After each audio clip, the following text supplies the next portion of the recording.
Assalamualaikum warahmatullahi wabarakatuh. Selamat malam teman-teman. Kenalin, nama aku Chandra Nurrohma dari Prodi Tasawuf dan Psikoterapi kelas F2 semester 3. Di sini aku mau sedikit menjelaskan tentang konsep dasar validitas dan reliabilitas dalam penilaian kualitatif. Jadi saya membawakan dua rumusan masalah. Yang pertama adalah apa yang dimaksud dengan validitas dan reliabilitas dalam penelitian kualitatif dan kuantitatif. Dan yang kedua, apa saja elemen-elemen validitas dan reliabilitas. Pengertian dari penelitian kualitatif itu harus dilakukan dengan disiplin karena tujuannya adalah untuk menjawab masalah yang relevan dan penting. Jadi kita tidak bisa asal-asalan dalam melakukan penelitian ini. Validitas itu penting banget dalam penelitian. Itu artinya metode atau alat yang kita gunakan benar-benar bisa mengukur apa yang ingin kita teliti. Misalnya, jika kita ingin tahu tentang pengalaman orang, alat yang kita pakai harus bisa menangkap pengalaman itu dengan tepat tanpa dipengaruhi oleh hal-hal lain yang tidak ada secara keseluruhan. Dengan begitu, hasil penelitian kita jadi lebih akurat dan bisa dipercaya.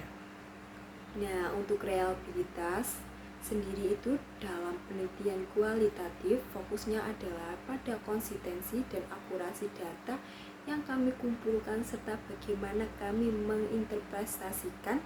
Reliabilitas di sini tidak diukur dengan angka-angka seperti penelitian kuantitatif, ataupun sebaliknya. Kita harus menunjukkan prosedur penelitian yang jelas, mencatat semua informasi dengan baik, dan menggunakan triangulasi. Apa sih itu triangulasi? Triangulasi sendiri adalah cara untuk memverifikasi data dari berbagai sumber agar hasilnya lebih valid. Dengan memahami validitas dan reliabilitas ini, kita dapat melakukan penelitian kualitatif yang lebih baik dan menghasilkan temuan yang bermanfaat. Dapat kita simpulkan dari rumusan yang kedua, penelitian baik kuantitatif maupun kualitatif perlu dievaluasi untuk memastikan keabsahan akurasi datanya. Untuk itu, kami menggunakan pengujian validitas dan reliabilitas agar hasil penelitian dapat dipercaya. Di penelitian kuantitatif terdapat 4 kriteria untuk menilai keabsahan data yang ditemukan, yaitu validitas internal, validitas eksternal, reliabilitas, dan objektivitas. Keabsahan data temuan penelitian kualitatif ini juga dinilai berdasarkan 4 kriteria, yaitu kredibilitas, transferabilitas, dependabilitas, dan konfirmabilitas. Yang untuk kredibilitas sendiri ini adalah konsep yang mirip dengan validitas dalam penelitian kuantitatif. Ini menunjukkan seberapa baik penelitian bisa menggambarkan kenyataan. Agar kredibilitas tinggi, peneliti harus terlibat langsung dengan masyarakat sesama waktu tertentu. Misalnya, dengan melakukan wawancara dan observasi untuk mendapatkan informasi yang akurat. Pengambilan sampel juga harus dilakukan secara hati-hati dengan memilih subjek yang tepat sesuai topik yang diteliti. Yang kedua, dependabilitas. Ini adalah untuk reliabilitas dalam penelitian kualitatif.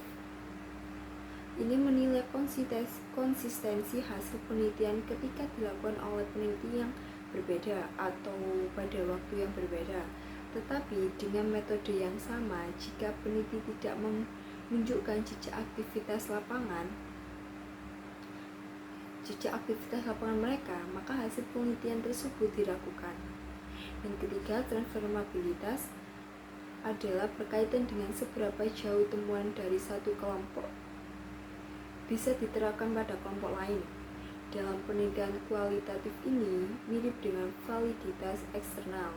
Namun, dalam penelitian kualitatif generalisasi sulit dilakukan karena konteks konteks yang sangat mempengaruhi hasil pembaca hasil. Penelitilah yang seharusnya menilai transferabilitas tersebut. Dan keempat, konfirmabilitas adalah proses untuk memastikan bahwa hasil penelitian dapat dipercaya. Peneliti biasanya melakukan dengan merefleksikan temuan mereka melalui jurnal akademis, mendapatkan masukan dari rekan sejawat, atau konferensi ini. Membantu meningkatkan kualitas hasil penelitian. Dengan memahami konsep-konsep ini, kita dapat lebih yakin bahwa hasil penelitian kualitatif yang kami lakukan benar-benar valid dan dapat dipercaya. Terima kasih atas waktunya. Kurang lebihnya mohon maaf, atau materinya masih kurang jelas, jadi mohon maaf banget ya guys. Kurang lebihnya mohon maaf. Assalamualaikum warahmatullahi wabarakatuh.